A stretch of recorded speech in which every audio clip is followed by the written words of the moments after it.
Welcome to Brain Pickings, the podcast where we challenge the status quo in HR and explore what's next for people, work, and organizations. I'm Lesley, founder of ZigZagHR, and I'm here to help you rethink, reboot, and retool the way you lead HR and your organization.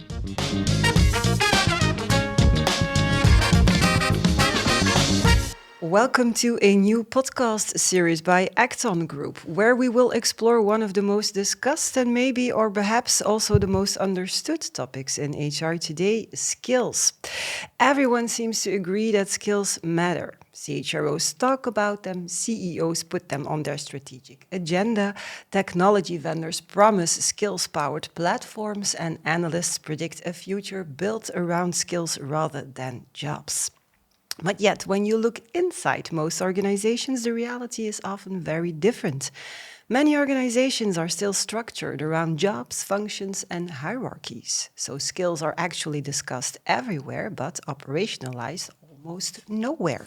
So what exactly is a skills-based organization? And why have skills suddenly become such a strategic priority?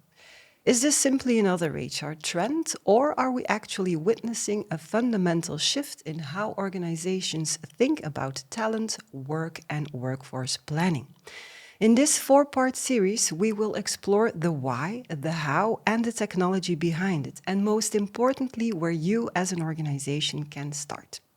And to help us make sense of it all, I am joined by two people who have been helping organizations navigate this transformation for years, Geert van Gucht and Rodolphe de Torquat. Welcome.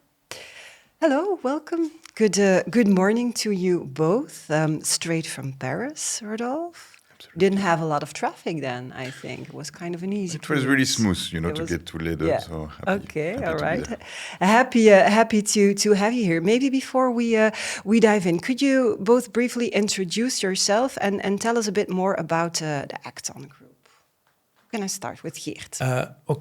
Thanks first for having us, Lesley. We're happy to be able to share with our experiences about bringing organizations into the direction of a more skills-based organization.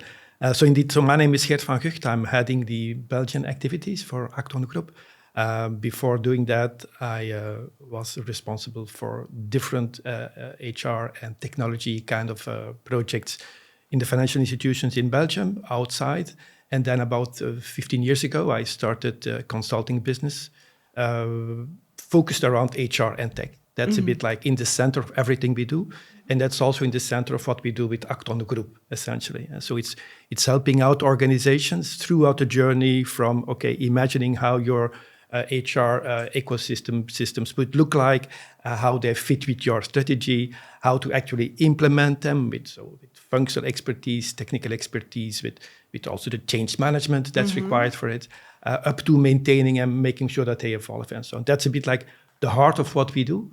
And that's also, what I've been doing, let's say, throughout my career. So, happy to be able to testify about all of this, specifically on the skills topic, of course. All right, looking forward to that. And then Rodolphe? Nice to be here with you. I'm senior manager for Acton Strategy. That is our entity working on HR transformation plans and projects. And I have 10 years experience, approximately, working for vendors in the specific field of skills and learning. And my responsibility now is to basically work with our clients and help them navigate in all this transformation around skills and how to be more competitive and work in a global environment, focusing on their strengths and investing tactically in new skills and all that. So happy to be here with you and bring some point of view on that. Okay, all right. So then let's dive in. I think 5 years ago, HR conversations were mostly dominated by engagement, culture, leadership. Very, very important, of course. But today, everybody is talking about skills. What changed? Well, I think work itself has changed. So that, I think, is the key point. There's lots of things that have changed over the last 5 years. Look at how technology is changing, the rise of AI and those things. And they were also, to a certain extent, predicted. We're not going to bring in a lot of figures here, but there's one specific thing that may be useful to bring here. In 2016 already, at the World Economic Forum, there was a discussion about a study that has been done and which predicted that about 65% of people who were at primary school at that point in time would start their careers in jobs that didn't even exist at that point in time. 65%. So we didn't check whether it is really like a real figure, but I think everybody who has been active in different kind of areas will experience it to a certain extent. From a consulting business, this is an extreme situation, of course, because things have changed so much. And of course, there also AI is disrupting. But there's a lot of factors which are really which are changing work. And therefore, we have to think about other ways of organizing work and thinking about how to, let's say, make this more effective in organizations. And I would add something that is really important at the moment is that we are facing demographic change. So we have talent shortage with people retiring, with specific knowledge and all that. So that means that people will need to, upskill and reskill themselves, and they need to be helped by organizations. When talking about skills, main actor that everybody knows, McKinsey, produces a lot of information and data around that. And one figure that was quite impressive when preparing this podcast was that 375 million workers globally, so that's around 14% of the global workforce, will need to change completely the nature of the job they do by 2030. So that's quite impressive, knowing that 2030 is tomorrow. Basically. Yeah, so it is. And we don't seem to grasp that it is actually tomorrow. Exactly. So we have to be working on it today. Yeah. Okay. All right. Now, what I'm wondering is this really a skills problem, or is it actually just a workforce planning problem that we're now kind of relabeling as skills? Well, workforce planning is definitely an area that is clearly in changing because of we will use skills more effectively there, that's for sure. But it's much more than just workforce planning. It's not just purely the organization of work. It's also the way you do HR, actually. It's going to impact a lot of decisions. It is about how you think about organizations and using skills rather than maybe jobs to think about all of HR processes, like from hiring to internal mobility to learning, of course, and so on. So it is much more than just workforce planning, for sure. It is really at the heart of changes. But I think that basically, if we talk about talent shortage and all that, we need to be more flexible. And being more flexible implies having more options of being more flexible. So knowing people better. Yeah. And I think that's maybe something that is interesting when talking about workforce planning. All right. Okay. Now, when you say 2030 is actually tomorrow, so we have to act. But what if organizations don't act? What are the risks then of continuing to managing talent as we've been doing for years? Job descriptions, org charts. What's the risk there? Well, I think depends a bit on the sector you're in terms of the sense of urgency. But I think sooner or later, all organizations will have to go through it. Essentially, if you don't do it, you're missing opportunities. Missing opportunities to deploy talent more effectively in your organization. And it's not just like an organizational kind of a perspective. There's also always the employee's perspective. So they're also, I think, being stuck in a specific job, which does not use all of your skills and which does not, let's say, allow you to develop all your skills, does not allow you to develop yourself in your career, in what you're doing with an organization. So it's a matter of, let's say, opening new opportunities, definitely also, both for the organization and for the employees. Yeah, for sure. In terms of flexibility. We'll dig into that more when we go into the processes in the second episode, but I think it's important to already, let's say, clarify this. Okay, all right. Now, HR professionals love terminology. We talk about skills, we talk about competences, we talk about capabilities. Does the distinction matter? If you had to explain the difference in maybe 1 minute, what would it be then? Well, honestly, indeed, we do not want to, let's say, go too far into what's the distinction between a skill, a competency, a capability, know-how, an attitude even. You can, because indeed there's lots of, and I know that by nature, okay, there is differences there, but we don't want to go there because it makes things much more way too complicated. So to keep things simple, you can use a very simple definition, which is, okay, this is a skill is what allows you to be effective in your job. Okay. That's it. Whatever is the nature behind it. So that I think is also what makes, let's say, skills different from traditional way of using competencies, which is much more, let's say, an HR kind of terminology with behavioral indicators and this kind of complexities. While skills are supposed to be much more intuitive, easy to understand at all levels in the organization, so that you can easily qualify a person as having a skill or not, or being an expert with a certain skill or not, without having to go through deep assessment studies about, okay, this person had this kind of an assessment or not. So make it accessible at a very granular level. Yeah, keep it simple. And keep it simple. Keep it simple. Yeah. So the whole point here is maybe granularity, actually. But for me, the most important thing is to align people and create a common language. Yeah. Because the main problem might be confusion. And if people don't what are we understand talking the about? same, exactly, and talk about skills, capabilities, competencies, and all that, it creates confusion. So to start, whatever the approach that is chosen, it needs to be really clarified and aligned and documented, so that people know what they are talking about and how to basically manage it. Okay, keep it simple, make it clear, so you can manage it, and so everybody understands when we're talking about it what exactly we are talking about. But can it be then that organizations kind of become a bit too focused on measuring skills? There could be a risk because we kind of want to make sure that we can measure it in the right way. What are the risks there, maybe? I think the main risk is not to consider people, actually, because if we consider skills as only data, we forget that people own it. So I think we should take into account other things such as, potential, motivation, what do people want to do, and most of all, learning agility, because this is something that is crucial. Are people eager and able to learn new skills and to transform themselves, to help their organization transform? So that's something that is really becoming critical, and a lot of studies also assess that. Okay. Don't forget the person behind the data. Exactly.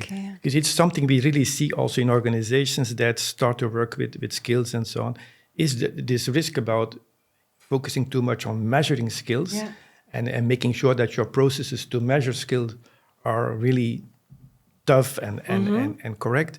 That may, let's say, bring away the attention of what really matters there. And it is indeed about employee involvement and engagement. So that's why we always say, don't even start with skills if you don't want to give ownership to your people, to own their skills profile, to be able to express what they want to develop, how they want to develop, because these are the critical elements. So all of the traditional elements which are important for employee motivation remain as they are, of course, critical.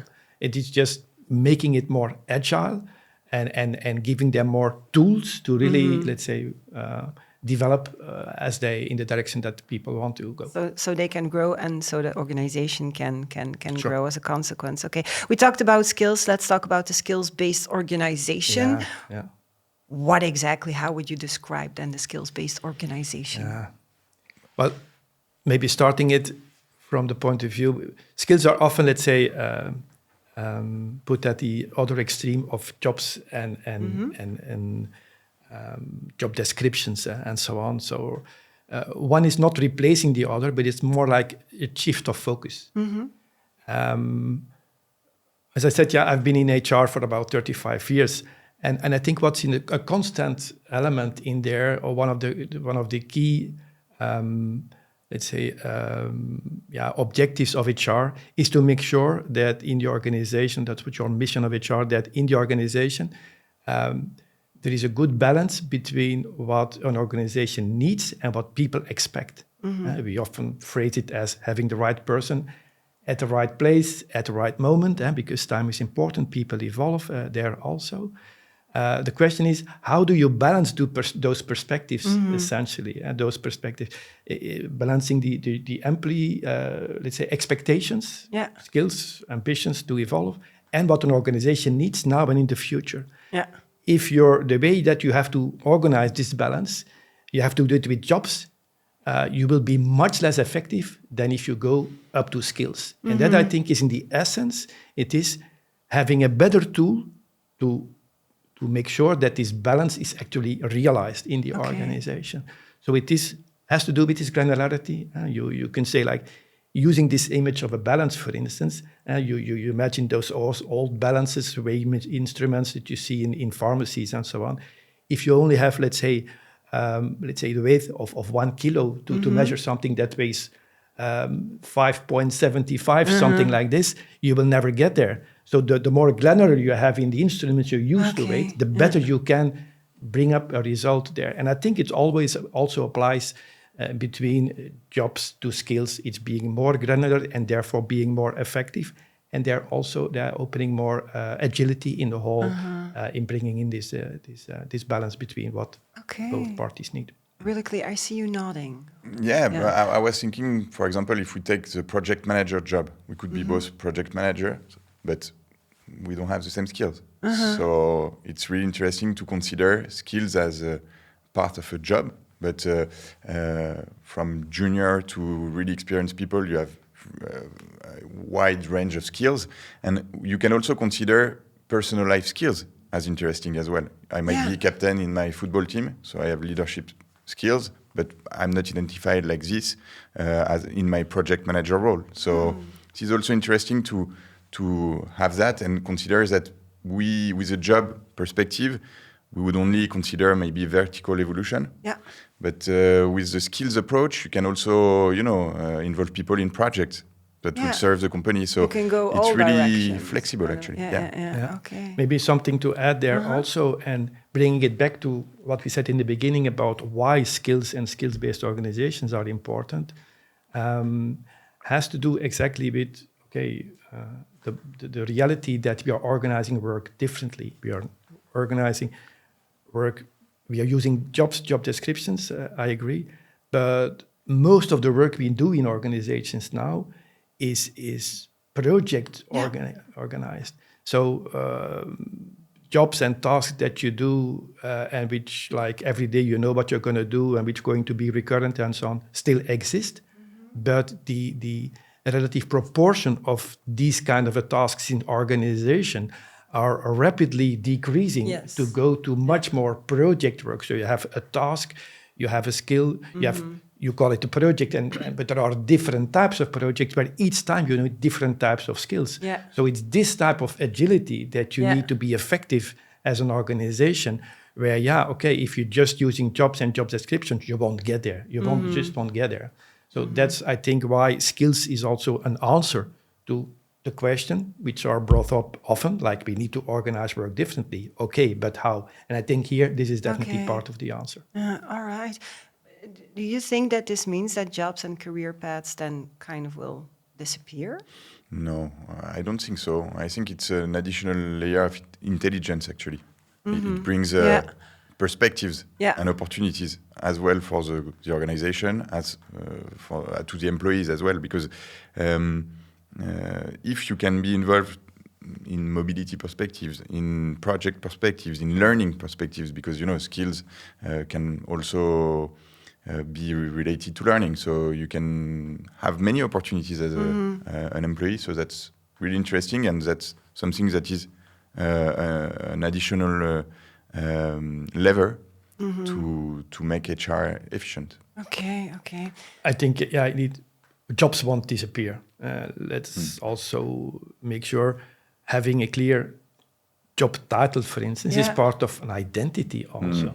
So this is not something that we want to lose. It just is getting, like in a skills-based organization, a much more, let's say, container, concept, with not very precise context, will be much more generic concepts than I think what you will actually do in a job. Like you gave the example of the project manager, which is a nice example in terms of, okay, a project manager, great, but how do you actually find the right person to do this type of project? Yeah, you will have to go up to the skills level. Yeah. So it's not replacing one by the other, but it's more like skills getting more important and getting more weight compared to actually jobs. Adding and job another descriptions. layer, as you said, making it more. Okay. When do organizations typically realize that they need this skills-based approach? When it's too late, I expect. No. When it comes to some problems, I guess. Yeah, when it's losing a tender because you didn't have the skill or didn't identify the skill. Didn't identify the skill, probably. Might be, or when people retire. Yeah. In some industries, some jobs are really critical, but not identified as critical. Yeah. And so I've, talked with organizations in defense industry, and people were retiring, but the organizations were calling them back to come and, do their job again, even if they retired, or try to train people. So this is quite critical to identify that, to anticipate, basically. Yeah. And crisis. Okay. And crisis. The crisis is also typically also a moment, if you would define a crisis not too strictly as something, let's say, weird that's happening, but as kind of an extreme way of transforming, let's say, the business context, can be reasons to move there quickly. Example also in public sector, because we may give the impression that this is private sector thing. Public sector is in exactly the same situation. For instance, the Federal Service of Health in Belgium, they started really thinking about skills-based approach because of COVID. Because at that point in time, and talking about the crisis, I think we know COVID was one of the reasons where they needed new skills, or skills that never ever flagged in their organization. But they found out that they had them, or they had some or more than they maybe they thought of. So if you could anticipate and think about, okay, what will be the skills that you need when you will be in this kind of or that kind of a crisis situation, and we know that crises or major transformations will be much more frequent in the next decade than they have been in the past. To be prepared for that, I think there it's important that you know what kind of a skills your people have, because you then can, imagine much more how you will be able to confront those crises. Yeah, and you can tap into the different skills that otherwise you wouldn't be aware of then. So a crisis will help, a problem, an issue will help, but it's key to anticipate, of course. What are then, in your experience, the biggest barriers of becoming more skills-based? What is holding organizations back to start doing it? Yeah, well, what we see is sometimes it's a bit scratching the surface, to say so, like not going deep enough and being a bit afraid of the detail and granularity. The good news is there that with AI, again, there we are, the word, it had to come sooner or later. I was kind of keeping it. We can manage this magnitude of details much more effectively than we used to do in the past. That's one thing. And then also, data. Because AI and the power of AI relies essentially on data. And that's public and data about the organization, the data about your business context, but also about your employees. I think that is quite important as a barrier to really become effective there, to get there. On my end, what I see most is governance. Who owns the skills ontology and data? Who enriches it? Who do you need to talk to in organization to understand skills and build your skills ontology? And change management. Yeah. Because basically, if you don't empower managers and help them understand the benefits of such an approach, it's complicated, because you tell people that, in your teams, we will know all the skills, so we can take people and make them move. So for managers, it's quite scary. You build a team, and now we ask you to be super agile. So one member of your team can join a project whenever it's needed and all that. So you need to be able to manage exactly. that. So you need to Yeah, explain the yeah, benefits, yeah. to value employability, to value the organization as a whole, basically. And I think that's one of the main points that needs to be addressed when deploying a skills approach, actually, within organizations. Okay, all right. Data, governance, Yeah. change management of the leadership, but actually of everyone It is a major involved. transformation, Yeah, of course. yeah, Not to be underestimated. Okay. You talked about AI. AI changes, of course, this whole conversation. Do you think that skills would have become such a major topic without the rise of AI? Well, it is not that new neither. We have been talking about It is new, competencies. but the conversation is rather Exactly. new. Huh? Yeah, sure. I think there's definitely a relationship to AI because the technology you need to manage this complexity, you need AI and all of those matching decisions that you have to take within HR, like finding the right people to do some job or project, finding the right learning and learning solution to develop skills. And then also, a longer term thinking about what kind of skills do we need in the future. All of this requires a level of detail and a level of, let's say, of intelligence, of matching, where typically AI algorithms are quite effective with. So without saying like, okay, everything depends on AI here, it is, of course, indeed not really thinkable without AI. This said, I think also there's a lot of fuss these days about AI in HR and so on. We spend lots of conferences and whatever about what you do there. And this would kind of give a bit the impression that, okay, if you do something in HR, with AI in HR, it's good, whatever it is. I think here it's important also to think about, it's still important what you do with AI. And I think their skills is a much more like an HR intelligent way of, or an intelligent way of working with AI in HR. It gives you visibility, transparency on what you're doing. It also, because I think the secret of being effective with AI is that you augment, improve, let's say, what a human would do by using AI tools.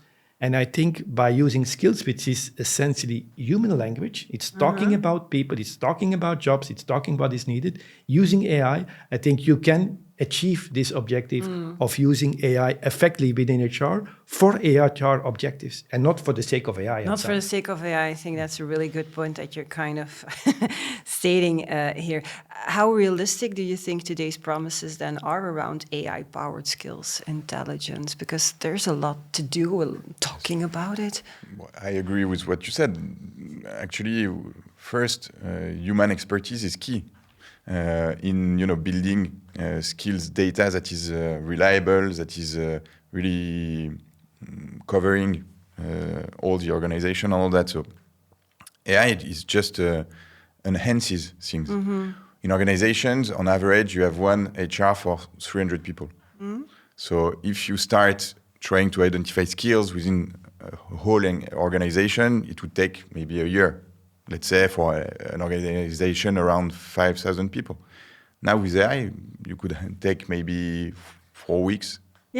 4 to 8 weeks, maybe, because you can, aggregate internal data with external data and all that. So it's really interesting, but it needs to be driven by human expertise because, when you collect data, some data is not relevant and all that. So, and human eye can assess that because you have experience in your organization, you have experience in, your sector and all that. So this is really important to be taken into account. Yeah, because we want to prevent decisions being taken in this kind of a black box, actually. Sure. You need to know why the decision is being made. You need to know when AI proposes decisions to ask the why question and to have a relevant answer to this. That's why, like, one of the first tools in AI which I saw had this kind of a quality, and then I saw it disappearing and it's coming back now. And I think it's crucial to the success of this whole story is that you are transparent about why certain proposals are made. Why would this be a good project to me? Why would be a good job for me? or why would this person be a good match for this kind of a job, that you can ask the why question and it gives you answers in terms of skills. These are the skills, which is, again, the language that we want and need to use for this kind of a decision. So indeed, tools or technology it is not strong enough in answering this why question, and I don't think they will do the job. No. If we were to look 3 years ahead, of course we can't predict the future, but if we were to look 3 years ahead, what do you think would surprise HR leaders the most? I like to dream a bit about what it's going to be in 3 years and so on, or what's it going to be dream, in so the it's future. a positive future that you're envisioning? It's indeed like, okay, how it would surprise and what is, I think, the potential. It's another level of personalization. Okay. Like making what you do in an organization more fit to what you want to do and what you expect to do. We have lots of consequences of mismatches in this situation. That's something. So I think personalization in what you do in an organization, and at the same time look at the same situation from an organizational perspective. It's agility. It's not something different, because I think the combination of personalization on the one hand and agility on the other hand, I think that's the promise, and I hope that within a couple of years we see great results out of this. In the sector we are living in consulting, this is a situation we are living in right now. For every project, every assignment, we have to look into what are the specific skills needed there. And knowing what are the skills of people and what is needed by a job, this really helps us further. Okay. And in our world that is changing, as you just said, we are even deploying skills strategies for us to adapt quickly and find the right ways to upskill our consultants and all that, and cope with the market needs. But what I would say is that HR might be surprised by the level of personalization they might be able to provide and the quality of service that may improve if actually the data is really structured and well matched with all the talent management processes. But I think they will be able to be really providing perspectives to people. And we come back to engagement you were mentioning at the beginning of the podcast. So that's quite interesting, and I think that's really a source of competitiveness and growth. Having people more engaged, and personalization is actually an expectation of people working in organizations today. And I think from the perspective of the organization itself, you want to be agile, you want engaged employees so they can do the job in a great way, so your productivity goes up, clients are happy. Okay, and the good part about the future is that we can kind of build it because of the decisions we're making today. Making the right decisions will make sure that the future looks like the way you envision it to be in a good way. Okay, we've come to the final part of the podcast. And if listeners should only remember one thing about this whole conversation, I hope they remember a lot more because it was really inspiring. But if there would only be one thing, what would it be? What do you really want to make? What do you hope that makes them kind of sticks with them? Well, I would hope that especially leaders and HR leaders in listening to this podcast would have understood that skills will help them to be better in HR, to make better people decisions. I think that's one of the key things that I hope of the message we want to bring to the audience here. Very clear. Rodolphe? And on my end, you talked a lot about fuss around AI skills and all that. I think the first good thing would be to identify a perimeter, start small. Keep on learning around that and then build from that. But it's complicated to do everything at once. Don't make it too big. Exactly. Start small, but start from a vision, of course. And from all right. Really inspiring conversation. I really learned a lot. I'm sure that people who tuned in, who listened, who watched this episode learned a lot from you. So thank you very much for your visit and from coming from Paris straight to Leiden in east of Flanders. Thank you. Thank you very much for tuning in as well. In our next episode with Geert and Rodolphe, we will explore what a skills-based approach means in practice for recruitment, learning, internal mobility, career development, and then the broader employee journey. So be sure to tune in again. If you're eager for more, subscribe to our YouTube channel. You can watch a lot of episodes then. So I hope to see you again in the near future. And the most important message, of course, and don't forget it, it's a great time to be in HR. Bye-bye.